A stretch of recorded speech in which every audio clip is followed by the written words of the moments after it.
ভিতর দিয়ে ওরা অবস্থানরত ছিল এবং কি যে এক রুমে তারা ছিল, ওই মেয়ের একটা বাচ্চা আছে 10 বছরের। আচ্ছা। ওই আরেক রুমে ছিল আর তারা দুইজন এক রুমে ছিল। বাচ্চা আরেক রুমে ছিল। বাচ্চা এক রুমে ছিল। তখন ওরা জিজ্ঞাসা করছিল কুমিল্লার দেবিদ্বারে প্রবাসীর স্ত্রীর ঘর থেকে আপত্তিকর অবস্থায় মাসিকারা উচ্চ বিদ্যালয়ের প্রধান শিক্ষককে আটক করেছে জনতা। এরপরই গণধোলায় সেই ভিডিও এখন নেট দুনিয়ায় তুমুল ভাইরাল। ঘটনাটি ঘটেছে উপজেলার বল্লভপুর গ্রামে। স্থানীয়রা জানান, অভিযুক্ত প্রধান শিক্ষক মোহাম্মদ মুক্তল হোসেন দীর্ঘদিন ধরেই এক প্রবাসীর স্ত্রীর ঘরে গভীর রাতে যাতায়াত করতেন।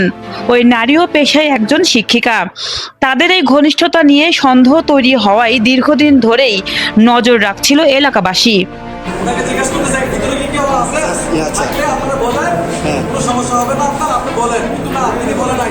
তিনি অন্য একটা রাস্তা গ্রহণ করছেন, যে পাখির কোনো রাস্তা না, যদি বাইরে পালায় গেলেন। মানে স্যার ওই সাইডে বের হওয়ার চেষ্টা করছিল, সড়ক রাস্তাতে স্যার আসে নাই। তো দৌড়ে গেছে, আমরা পোলামের অনেক দূরা। গত মঙ্গলবার রাতে শিক্ষক মুক্তল হোসেন ওই ঘরে প্রবেশ করতেই চারপাশ থেকে ঘেরাও করে স্থানীয়রা।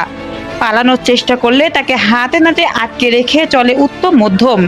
খবর পেয়ে দেবিদ্বার থানা পুলিশ ঘটনাস্থলে পৌঁছানোর আগেই ঘটে আরেক নাটকীয়তা।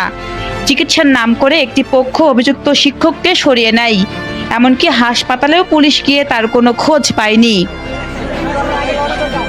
দেবিদ্বার থানার ওসি মোহাম্মদ মনিরুজ্জামান জানান, পুলিশ ঘটনাস্থল ও হাসপাতালে গিয়েও অভিযুক্তের সন্ধান পায়নি। তবে ঘটনার পেছনে ভিন্ন দাবি করেছেন ওই প্রবাসীর স্বামী।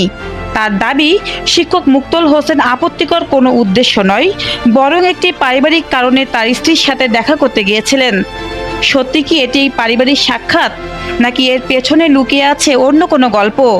পুলিশি তদন্তে বেরিয়ে আসবে আসল রহস্য। নিউজ ডেস্ক, আলোকিত প্রতিদিন।